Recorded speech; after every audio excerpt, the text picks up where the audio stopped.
जय श्री कृष्ण। दोस्तों ऐसा हम सब के साथ होता है। उस समय चाहे हम कितने भी समझदार क्यों ना हों, कोई चीज हमारे मन को जबरदस्ती अपनी तरफ खींचती है। हमारा मन बार बार उसी की तरफ जाता है। भले ही हम बाहर से इंद्रियों को रोकने की कोशिश करते हैं, लेकिन अंदर ही अंदर मन उसके बारे में सोचता रहता है। दोस्तों यही मन की चाहत हमारे जीवन में उथल पुथल मचा देती है। ये चाहत हमारी बुद्धि को कमज़ोर करती है, और जब बुद्धि कमज़ोर होती है तो इंसान का विवेक भी खत्म हो जाता है। विषया विनिवर्तन्ते निराहारस्य देहिनः रसवर्जम रसोप्यस्य परम दृष्ट्वा निवर्तते। अगर कोई इंसान इंद्रियों के सुख से खुद को दूर कर भी ले, या भले ही वो बाहर से उन सुखों को भोगना ना चाहे, पर उसके मन के अंदर जो चाहत होती है वो बनी रहती है।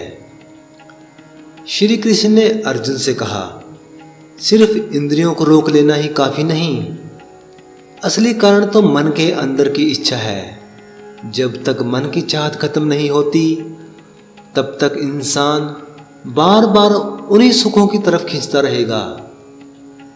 दोस्तों इसको ऐसे समझते हैं, मान लीजिए कोई व्यक्ति मीठा खाना बहुत पसंद करता है। अगर उसे कहा जाए मीठा खाने से बीमारी बढ़ जाएगी, अगर वो खाना बंद भी कर दे तो भी मीठे का आकर्षण उसके मन में बना रहता है।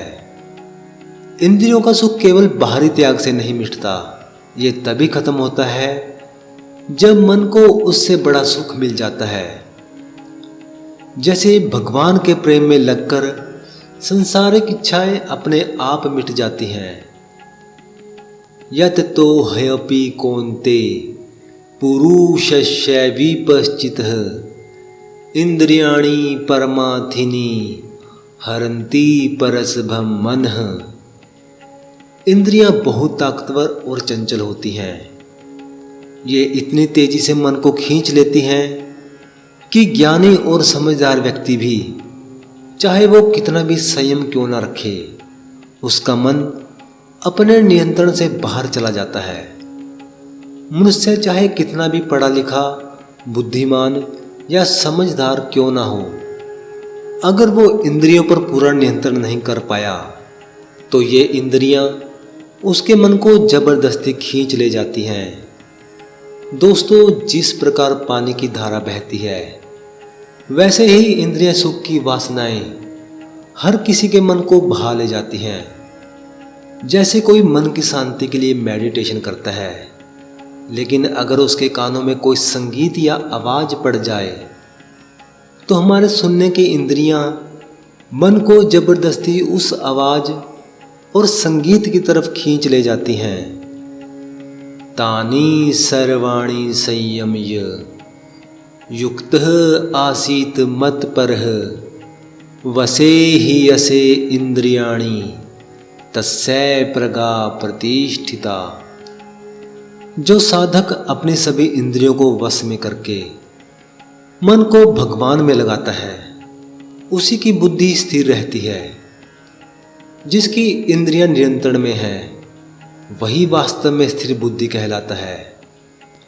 दोस्तों पिछला श्लोक कहता था कि इंद्रियां बहुत चंचल होती हैं और मन को बहका देती हैं, लेकिन यहाँ भगवान समाधान बताते हैं। अगर इंसान अपने इंद्रियों को भगवान में लगाकर नियंत्रित कर ले तो उसकी बुद्धि स्थिर हो जाती है।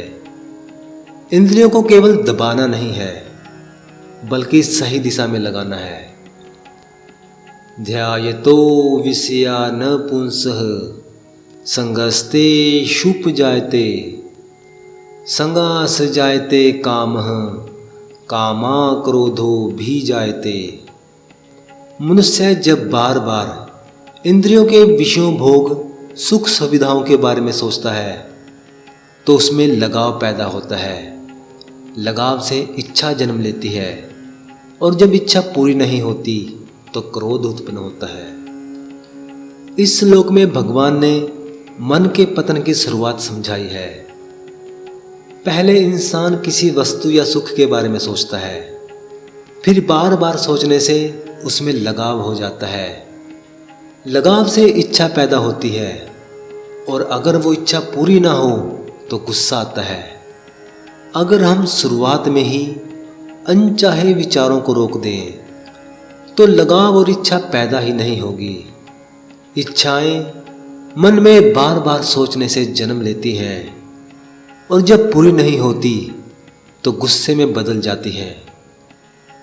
क्रोधा भवति समोहो, समोहा स्मृति विभ्रमः, स्मृति भ्रंसा बुद्धि नाशो, बुद्धि नाशा प्रणश्यति। गुस्से से इंसान का मन भ्रमित हो जाता है। भ्रम से वो सही और गलत को समझ नहीं पाता और जब समझ खो जाती है तो विवेक नष्ट हो जाता है और जब बुद्धि ही नष्ट हो जाए तो इंसान का पतन निश्चित है। गुस्सा सिर्फ उस पल तक नुकसान नहीं करता बल्कि धीरे धीरे इंसान की समझ और विवेक छीन लेता है। मन, इंद्रियां और इच्छाओं को खुला छोड़ देना, ये साधारण सी आदत धीरे धीरे पूरे जीवन के पतन का कारण बन सकती है। दोस्तों, इन श्लोकों में श्री कृष्ण बताते हैं कि केवल इंद्रियों को रोकना काफ़ी नहीं है, असली नियंत्रण मन की इच्छाओं पर होना चाहिए। जब मन विषयों में फंसा रहता है तो इच्छा और क्रोध जन्म लेते हैं जिससे बुद्धि कमजोर होती है। दोस्तों, जो अगले श्लोक हैं उनमें श्री कृष्ण अर्जुन को समझाते हैं कैसे इंद्रियों और मन पर विजय पाकर इंसान अपने जीवन में सच्ची शांति और आनंद पा सकता है। दोस्तों, अगर आप जानना चाहते हैं कि आगे श्री कृष्ण ने क्या कहा तो अभी इस चैनल को सब्सक्राइब कर लीजिए।